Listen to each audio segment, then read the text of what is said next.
voice and those words from almost 50 years ago fills every true American's heart with pride and hope and love of country. The left thinks the Tea Party is over, but they never understood Ronald Reagan, and they don't understand us. This Tea Party movement is just getting started. It was barely 4 years ago when the first Tea Party rallies appeared in cities and towns across America.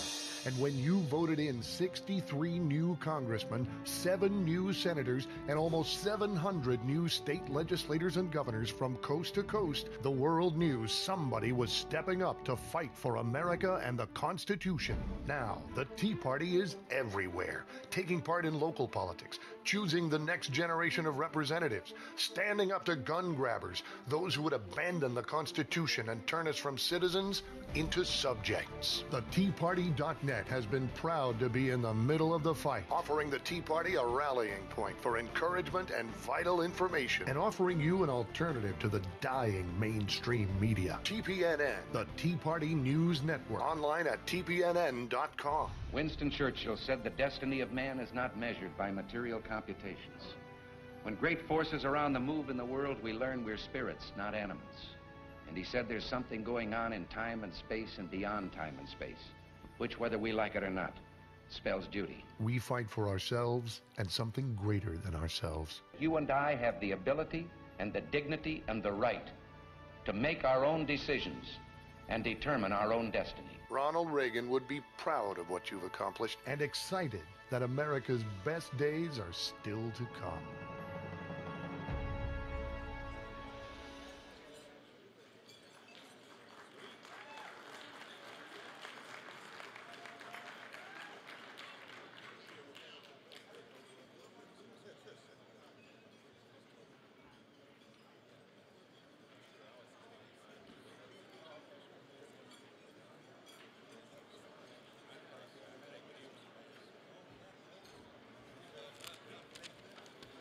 Well, good evening, everyone. My name's Todd Seferati with the Tea Party News Network and the TeaParty.net. First of all, thank you all for being here. I'd like to thank the ACU board, Al Cardenas, Greg Keller, and all of you distinguished guests. And I'd also like to thank all of our staff at the TeaParty.net and the Tea Party News Network. You're all proof positive that individuals in this country can accomplish some amazing things when you love your country as much as you all do and when government is not involved. To start, I'd like to share a quick family story with you, if you don't mind, that you may appreciate. Do you all know who Justin Bieber is by any chance? Well, I have a 9-year-old daughter and her name is Paige. She came to me one day and told me a Justin Bieber concert was coming to our area and would I take her? I told her I would let her know after I checked and looked at what kind of environment these Teen Idol concerts were for a 9-year-old girl. I went online and I searched YouTube for Teen Idol concerts and I watched the first video that came up. It didn't take long for me to be completely shocked. I watched as people in their seats, as they leaped to their feet when he came out on stage, screaming, tears flowing down their faces in admiration. They actually reached out to try to tear his clothes or just get a touch or look from him. Some even actually fainted. It was beyond belief. I quickly retrieved Paige and showed her the video and told her there was no way that I would subject her to such an event that was so completely out of control with hysteria. Paige then looked at me with a disgusted look on her face that only a 9-year-old girl can give her dad and said, "Dad, that video is not a Justin Bieber concert. It's a President Obama press conference." I said, "Oh, silly me." But you know, it's all true. You know, all I've been hearing the past month since the election, and really the past few years, is the Tea Party is dead, conservatism is dead, blah, blah, blah. I hear this and I just have to smile to myself because as a director of one of the largest national Tea Party organizations in America, I know the real truth. The Tea Party movement has never been stronger and is not going away.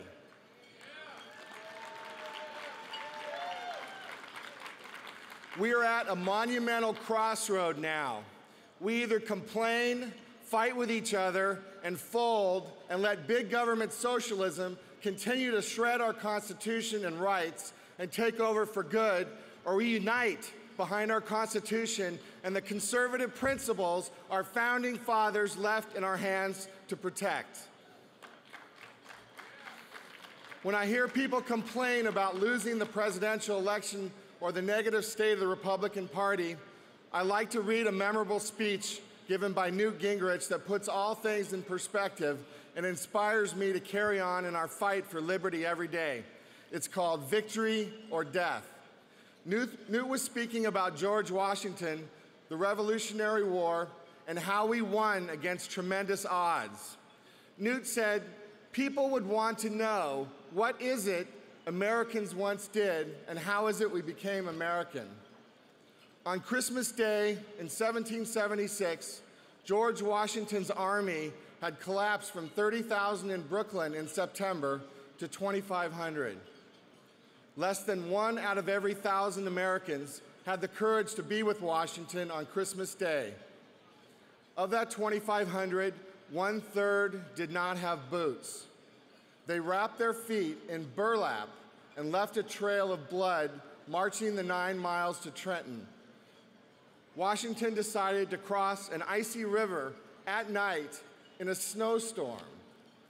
To march at night, to surprise 800 professional German soldiers, win a surprise victory, capture all 800, and reestablish the legitimacy of the revolution. 2 weeks later, he had 15,000 volunteers. The password that night was victory or death. I want you all to go from here after this weekend and look every successful person you know in the eye and every patriot you know in the eye and tell them there are young men and women risking their lives all around this planet in uniform, in the State Department, in the intelligence community, so we can be free.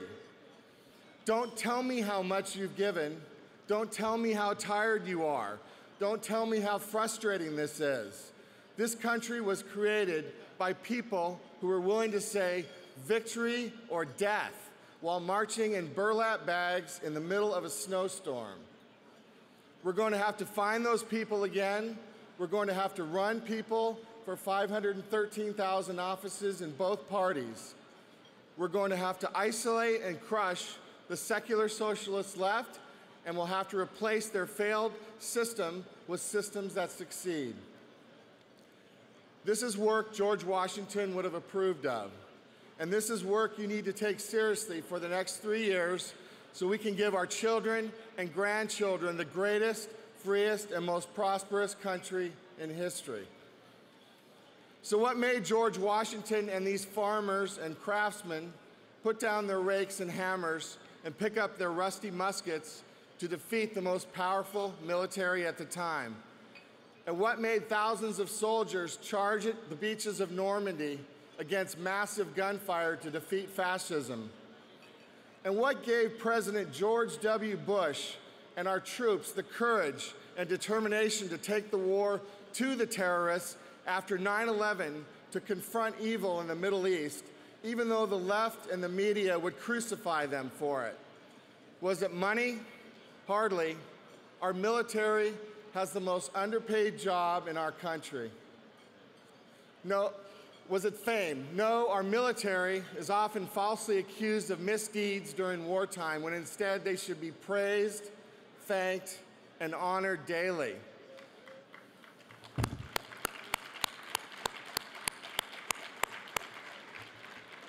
So why did these brave men and women do what they did over the years? This is why.